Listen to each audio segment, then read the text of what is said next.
Est-ce que Mathias Pogba est sous l'emprise d'un marabout? Est-ce que Mathias Pogba est sous l'emprise d'un maître chanteur? Dans cette vidéo, je vais répondre à plusieurs questions sur l'affaire Pogba, pardon. Mais en tout cas, la première impression que j'ai eue en regardant les vidéos de Mathias Pogba, j'ai tout de suite fait le parallèle avec des vidéos de prise d'otage, au fait. Donc on a quelqu'un qui tient un bout de papier à la main, et on a une autre personne derrière la caméra. On peut entendre ses pas, on peut entendre son souffle, qui est en train de filmer. Et on voit que Mathias Pogba fait vraiment l'effort de lire scrupuleusement tout ce qu'il y a écrit sur ce bout de papier, quoi. Ok, mais avant de commencer dans la vidéo, j'aimerais vous présenter les frères Pogba. Donc, Paul Pogba, pour commencer, est une star mondiale du football, champion du monde en 2018. Il n'a que 29 ans. Il a deux frères aînés, à savoir Mathias et Florentin Pogba, qui ont tous les deux 32 ans. Vous l'aurez compris, ce sont des frères jumeaux. Ok, et c'est quoi le contexte au fait de cette affaire? C'est que la semaine dernière, Mathias Pogba a publié une vidéo traduite en 4 langues, s'il vous plaît. Français, anglais, italien. Et il a publié ces 4 vidéos sur plusieurs réseaux sociaux. Les plus populaires, à savoir TikTok, Twitter, Instagram et j'en passe. Et dans cette vidéo, en fait, il promet au public, aux fanatiques, aux sponsors, qu'il va faire des révélations très compromettantes au sujet de son propre frère, mesdames et messieurs. Mathias Pogba publie 4 vidéos sur plusieurs réseaux sociaux et il dit publiquement qu'il va révéler des choses compromettantes sur la carrière et sur l'image de son propre frère, qui n'est rien d'autre que Paul Pogba. Donc moi, personnellement, je me suis dit, mais attends, qu'est-ce qui se passe? On est dans une famille africaine qui nous ont toujours montré qu'ils sont très très soudés. Il y a des gamins qui les prennent pour exemple. Et là, le grand frère, donc l'aîné de la famille, se présente au monde entier, dans tous les réseaux sociaux, pour dévoiler le mal de son petit frère. C'est quand même très grave. Mais avant de développer, j'aimerais que vous gardiez en tête la Coupe du Monde 2022 qui va arriver en moins de 3 mois. C'est le nerf de la guerre, au fait. Si vous ne prenez pas cet événement en compte, vous risquez de faire des analyses tronquées. Ok? Gardez en tête que la Coupe du Monde 2022 commence le 21 novembre 2022. Donc dans moins de 3 mois. C'est le moment où les sponsors mettent le plus d'argent. Donc c'est le moment où son frère, Paul Pogba, aurait gagné beaucoup plus d'argent, parce que c'est lui qui est le plus à même à jouer à la Coupe du Monde. Donc c'est le moment où Paul Pogba aurait le plus brillé, parce que la Coupe du Monde est très suivie. Et comme de par hasard, il y a Mathias Pogba qui dévoile des vidéos menaçantes sur son propre frère. Est-ce que Mathias Pogba est sous l'emprise d'un marabout? Parce que toutes ces vidéos tournent un peu autour du maraboutage, au fait. Et il faut savoir que lorsque vous commencez à vous lancer dans ce genre de pratiques, il y a des effets retours. Le karma existe, au fait. Donc, est-ce que lui-même, Mathias Pogba, peut-être qu'au début, il acceptait certaines pratiques, et il a fini par s'en lasser, au fait. Il n'a pas trouvé son compte, au final. Et il a craqué, il a dit, tiens, moi, je vais arrêter, moi. Voilà, quoi, je dévoile tout. C'est peut-être ça, au fait. Ou peut-être qu'il a pris des contrats, qu'il a passé des deals avec des gens, avec la preuve sociale de Pogba, croyant que son frère allait l'aider, et il s'y retrouve bloqué. Et maintenant, il est sous la menace des maîtres chanteurs, en fait. Ça aussi, c'est possible. Parce qu'il faut savoir que lorsque vous avez un frère très connu, comme Paul Pogba, vous pouvez emprunter de l'argent très facilement aux gens. Très, très facilement. Parce que tout le monde sait que c'est votre frère. Tout le monde sait qu'il est millionnaire, milliardaire même. Ok, moi, je connais une dame dans le milieu congolais, par exemple, qui a emprunté une grosse somme d'argent, tout simplement parce qu'elle était amie avec la femme du président. Vous vous rendez compte? Donc, elle a apporté aucune preuve. Elle est partie voir quelqu'un. Elle lui a dit, bah, tu me connais, hein, moi, j'ai suis tout le temps avec la femme du président. Regarde, les photos sont là. Prête-moi autant d'argent. Et la personne n'a pas renchigné. Hein. Elle a dit, oh, il n'y a pas de souci, tu me rends quand? Ok. Elle a dit, t'inquiète pas. D'ici 3 4 mois, on a un gros projet là qui va valoir des millions. Donc, je lâcherai tes petites sommes. T'inquiète pas, t'en fais pas. Tu vois. Donc, la preuve sociale, c'est quelque chose avec lequel on peut lever des fonds, en fait. Donc, moi, je me dis, est-ce que Mathias Pogba a pris des engagements qu'il n'arrive plus à honorer parce que Paul ne veut plus tremper sa main dans la poche, mettre son argent en jeu? Ok? C'est des questions à se poser, au fait. Et l'autre chose, au fait, qui est très intriguant dans cette affaire, c'est que on a comme l'impression que Mathias Pogba veut devenir un influenceur, au fait. C'est très frappant, quoi. Ça saute aux yeux. C'est-à-dire qu'à la fin de la vidéo où il promet de fustiger son frère sur la place publique, il ose dire, abonnez-vous sur mes réseaux, likez, commentez, vous allez voir. Ça va arriver, ça sera chaud bouillant. Il écrit même en description, hein, ça va arriver bientôt, les révélations vont arriver, restez branchés, ça sera chaud. Et j'ai me dit, mais attends, à quel moment tu t'apprêtes à afficher ton frère et tu dis aux gens de s'abonner sur tes réseaux? Ça se passe pas comme ça. On a tous assisté à des clashs familiales. Ça se passe pas comme ça. Je suis désolé, quoi. Généralement, c'est des colères fortes, au fait. C'est des émotions fortes. Tout le monde se clash. Tout le monde dit ce qu'il a à dire et basta. Mais lui, il balance pas tout de suite. Lui, il fait un teasing. On dirait un rappeur qui s'apprête à sortir un projet, au fait. Ça va arriver à telle date, non rester branché. C'est incroyable, quand même. C'est quand même son frère. Vous voyez? Donc c'est aussi ces genres de choses qui me fait penser, est-ce qu'il n'y aurait pas une équipe, au fait, qui gérerait un peu tout ça, qui créerait un peu ses réseaux, qui écrirait un peu les descriptions de ses posts? Parce que ton propre frère, tu ne peux pas écrire sur Instagram. Je l'ai vu sur Instagram, il a écrit quelque chose du style restez branché, ça va arriver, ça va être bouillant. Bon, je vous mettrai la capture d'écran. Vous imaginez ça déjà. Déjà, si vous avez des choses à dire sur votre frère, vous êtes énervé par votre frère, vous allez tout déballer comme ça. Moi, je connais même des gens qui sont un peu plus lâches que lui, qui font des audios, ils déballent tout. Après, ils sortent des audios, ils font comme si c'est pas eux, l'audio a fuité, tout ça, tout ça. Mais vous n'allez pas faire un teasing. Et pas un teasing sur un réseau, hein, sur plusieurs réseaux. C'est quand même curieux. Donc voilà. Pour l'instant, on n'en sait rien. Qu'est-ce qu'il veut dire? On n'en sait rien du tout. Donc on reste là, on attend. Mais du moins, c'est très très curieux de voir un comportement comme ça qui ressemble à une sortie d'album, un comportement qui ressemble à une sortie de single au fait. Donc c'est comme s'il veut attirer de l'attention. Et ça ressemble vraiment à des tactiques d'influenceurs.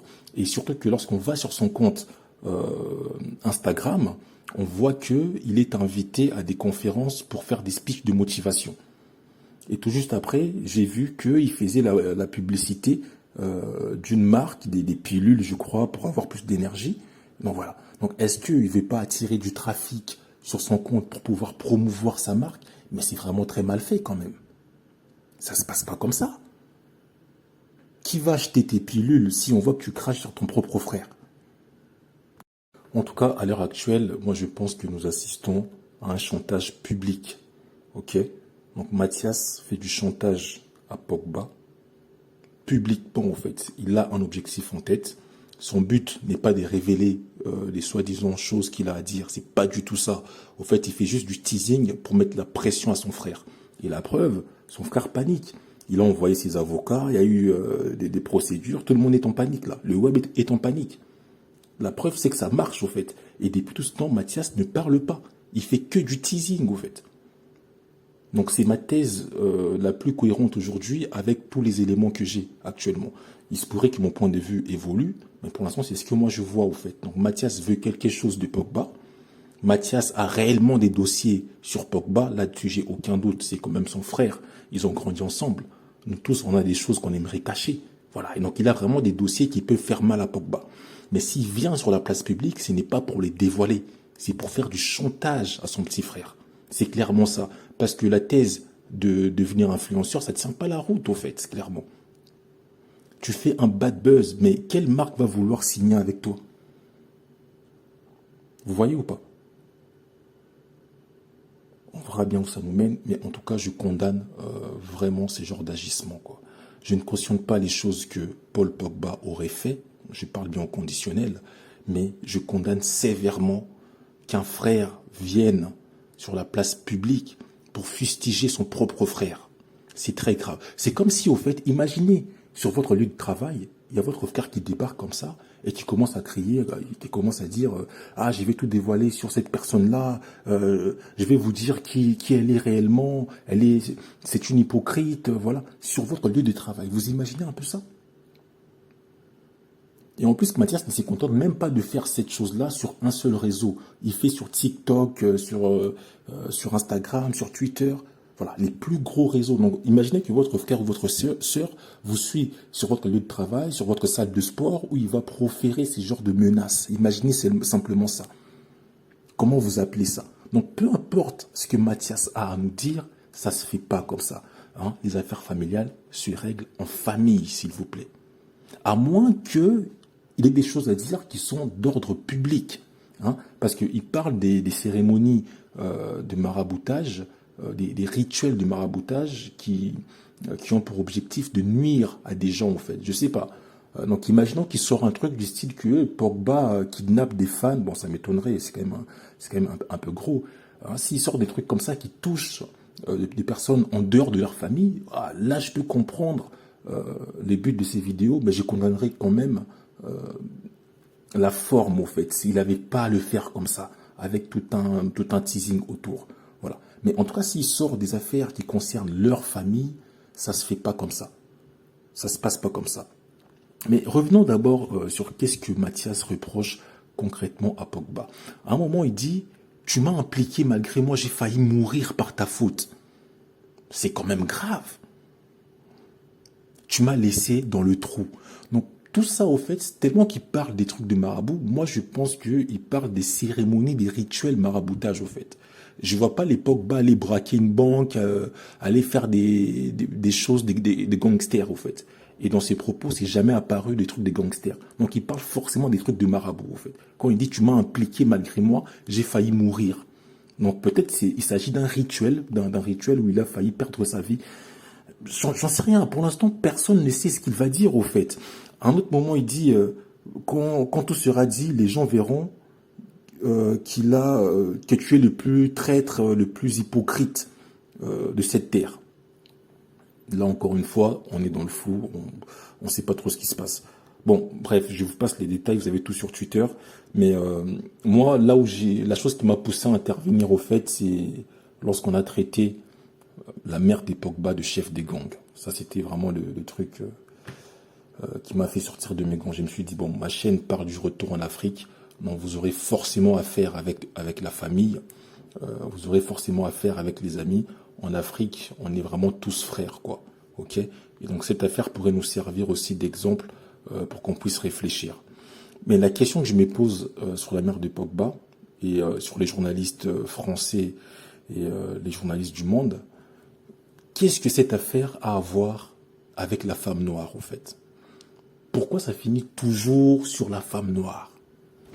L'affaire concerne Mathias Pogba et Paul Pogba. C'est eux les stars, au fait. La mère, elle ne joue pas au foot. Après, certes, elle apparaît dans des snaps de ses fils. C'est normal.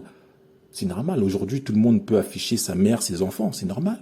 Mais qu'est-ce qu'elle a à faire? Pourquoi on lui traite de chef de gang? À l'époque de Nicolas Anelka, on parlait du clan Anelka. Voilà, c'est déjà un peu insultant, mais bon, ça reste supportable. On a aussi parlé du clan Pogba. Et maintenant, on dépasse l'étape du clan. On parle des gangs. Et c'est la femme noire, la mère des Pogba, qui est la chef des gangs. Et ça fait la une de journaux. Donc, vous voyez, c'est pour ça que j'insiste que c'est une affaire qui aurait dû être traitée dans le cercle familial. Parce que, encore une fois, ils vont généraliser et ils vont se moquer de tous les Africains, en fait. Pourtant, l'affaire concerne que 2 Africains. Mais non, ils vont généraliser comme ça, petit à petit. Et en plus, comme il y a des histoires, des affaires de marabouts qui sont là-dedans, ils vont bien s'y foutre de la gueule des Africains. Oh, regardez leurs croyances là. Donc voilà, donc s'il vous plaît, moi si Mathias tombe sur cette vidéo, bon ça m'étonnerait, mais ça peut arriver, je vous conseillerais vraiment de calmer le jeu. Et ma thèse actuelle, bon je ferai certainement d'autres vidéos quand il va dévoiler ou pas les choses qu'il a à dire, mais ma thèse actuelle c'est que nous assistons à un chantage public. Pourquoi autant de teasing? Si tu as un truc à dire sur ton frère, déjà que c'est grave d'être une balance, mais les balances le font une fois tellement qu'ils ont honte, après ils vont se cacher. Pourquoi autant de teasing sur ton propre frère, au fait? Le teasing, c'est faire un peu comme si ça va arriver, attendez, tu parles à moitié, tu gardes un peu. Voilà, c'est ça qu'on appelle le teasing, au fait. Donc, c'est tout pour cette vidéo. C'est un peu une vidéo coup de gueule. Hein, donc, voilà, on parle de ça parce que cette chaîne prône le retour en Afrique. Et le retour en Afrique, on parle forcément de famille. Donc restez branchés, bientôt arrivera une vidéo sur les réseautages. Voilà, justement. En Afrique, si vous voulez réussir, il faut apprendre à réseauter. Très prochainement, ça arrive. Merci à vous et très bonne journée.